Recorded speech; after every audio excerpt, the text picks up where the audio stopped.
પૂરું થયું અને સાંજે 6 વાગે પૂરું થયું.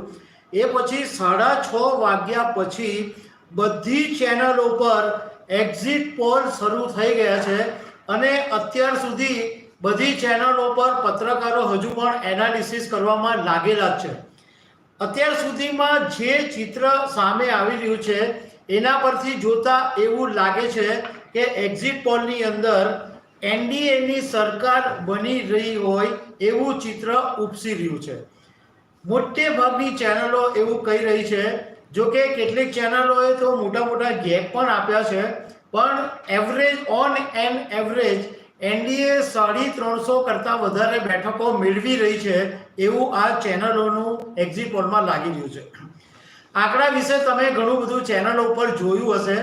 અમે અત્યારે તમારી સાથે એ વાતની ચર્ચા કરીશું કે આ એક્ઝિટ પોલ જે આવે છે એની ઉપર કેટલો ભરોસો કરી શકાય. તો આ વિષય પર ચર્ચા કરીશું.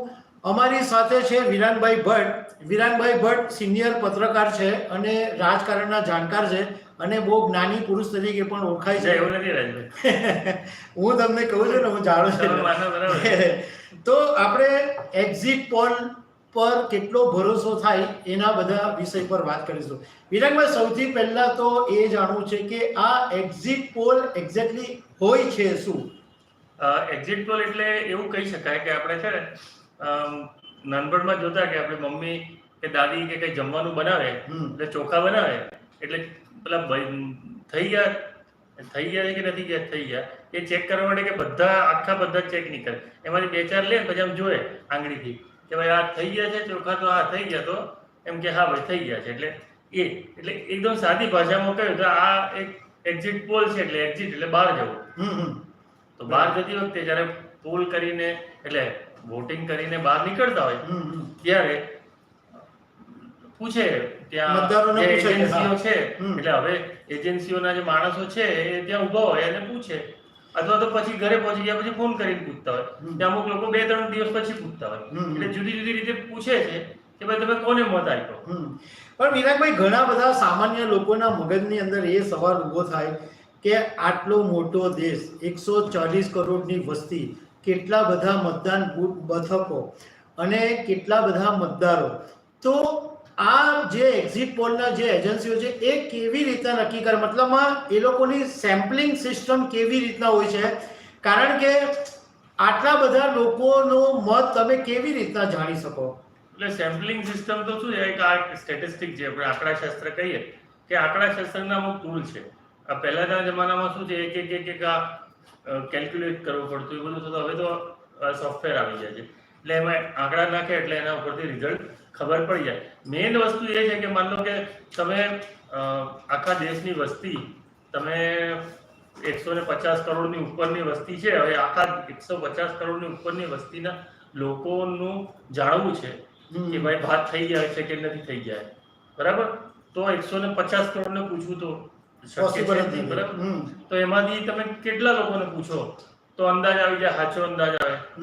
પોસિબલ જ નથી કે એટલા બધા લોકોને પૂછી એ લોકોના બધાના 150 કરોડ તો વોટર નથી, પણ જે બી 100 કરોડ વોટર, તો 100 કરોડના પણ તમે એનો અંદાજ કાઢવો હોય તો તમે કેટલા લોકો ને પૂછો? હા, એ જ ને.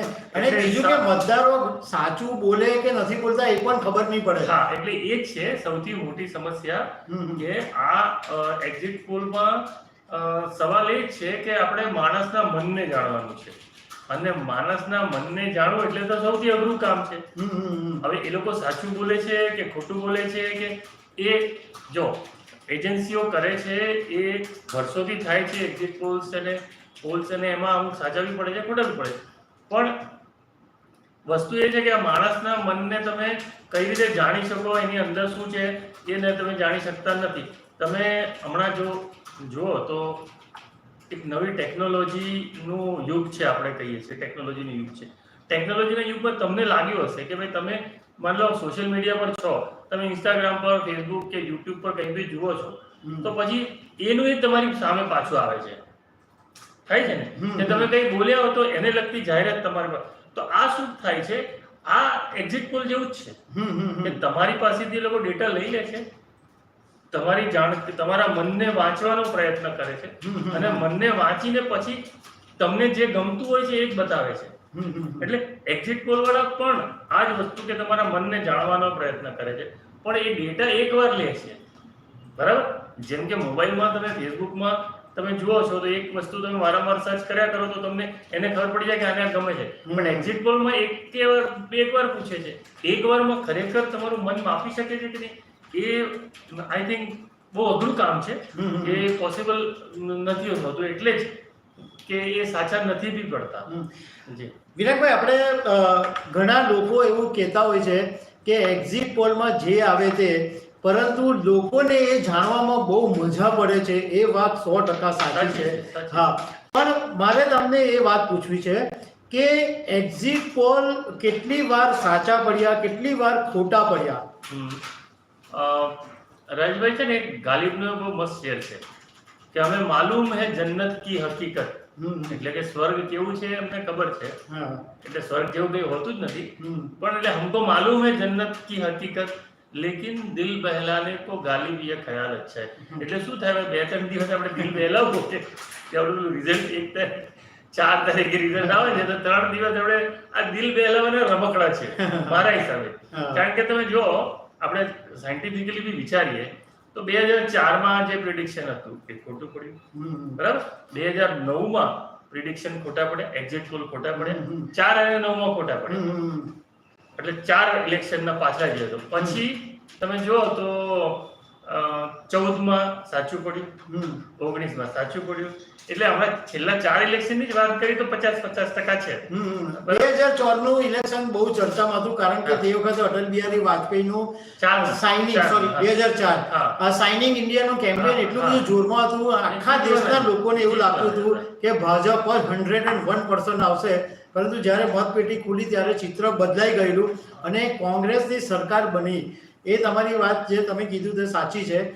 અને 2014માં પણ એવું બનેલું કે જે પ્રિડિક્શન કરેલું એના કરતાં વધારે સારી રીતના એનડીએ એ મત મેળવેલા હતા. એટલે એ લોકો જે રેન્જ આપે છે એના કરતાં વધારે સારું પરફોર્મ બીજેપીએ કર્યું 14માં અને 19 બંનેમાં બીજેપીનો. એટલે આ લોકો જે પ્રિડિક્શન કરે છે, એક તો મને તો સવાલ એ થાય છે કે અમુક તો રેન્જ આપે છે કે ભાઈ 280 થી અને 350 સુધી, અને 100 નો જો ડિફરન્સ આટલો મોટો આપવાનો હોય તો પછી તમે પ્રેડિક્શન શું કરે, તો ઘરે બેસીને અમે કરી આપીએ.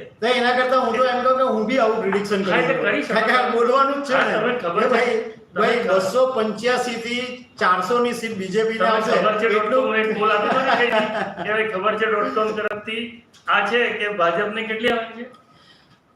ભાજપને 350 નું બધા એવરેજ કહે છે. તમે 400 આપી દો ને, ચાલશે ને, વાંધો નહીં. હા, એ તો 405 બીએમ મોદી લીધેલું છે. તમે ખબર છે .com નો પોલ આપી દો 300 થી 400. હા, બરાબર. તો એ બેન વચ્ચે તો આવવાનું છે. હા, ભાજપનો 300 થી 400 આપણે મસ્ત એકદમ પોલ આપી દઈએ, બરાબર ને. અને કેટલા આપો કોંગ્રેસને? કોંગ્રેસને 125 થી 235 સુધી કહી શકાય. હા, એટલે બાકીના 143 બચ્યા ને. તમે 400 આપી દીધી ને ભાજપને, બાકીના 100 કેટલા બચ્યા? 143. એ પ્રાદેશિક પક્ષો ના પક્ષો, એટલે તમે 100 આપી દો કોંગ્રેસને અને બાકીની બધી 43 નાના મોટા પક્ષને કઈ બી કરીને તમે, અથવા 43 કોંગ્રેસને બાકી 100 આને આપી દો. એટલે આવું તમે સેફલી કંઈ પણ રમત રમી શકો આંકડાની, બરાબર. જો આ વસ્તુ એવું બી નથી કહેતો કે નહીં કરવું જોઈએ, આપણી પાસે ટૂલ છે કંઈ બી જાણવા માટે કરવું જોઈએ, પણ આપણે ભરોસો નહીં કરી શકીએ કે ભાઈ આ જે કહે છે એ વસ્તુ સાચી, પણ એક અંદાજ આવી જાય છે, હવા ખબર પડી જાય કે આ તરફ હોઈ શકે છે. પણ એ બી 100% નથી, 100% એ 50-50% છે. એ તો મતપેટી ખુલે ત્યારે જ હવા ખબર બી પડે છે, તો બી એવી આપણે જોઈએ તો 50-50%, પણ 50-50% તો પોસિબિલિટી તો દરેક લાઈફમાં દરેક જગ્યાની હોવાની કે ભાઈ આ વસ્તુ થશે કે નહીં થાય, તો થશે કે ખરી નહીં બી થાય. તો એ તમે એટલે આઈ થિંક મારું એવું માનવું છે કે આ જે વિજ્ઞાન છે, જે એક્ઝિટ પોલનું કે જે સ્ટેટિસ્ટિકનું કે જે સેફોલોજીનું વિજ્ઞાન છે, એ થોડું હજુ એટલીસ્ટ ઇન્ડિયા જેવા કન્ટ્રીમાં સવાલ એ છે કે જેમ કે તમે એક વસ્તુ આપણે કહીએ કે ઇંગ્લેન્ડ છે કે અમેરિકા છે, કે ઇંગ્લેન્ડ ને અમેરિકાની અંદર શું છે કે એક જાતના લોકો, એક જાતનું ભણેલા ગણેલા લોકો, એક જાતની લેંગ્વેજ બોલનારા લોકો એટલે બહુ બધો ડિફરન્સ નથી આવતો. બરાબર, તો ત્યાં તમને થોડોક અંદાજ જે પડે એ થોડો વધારે સારો મળી શકે.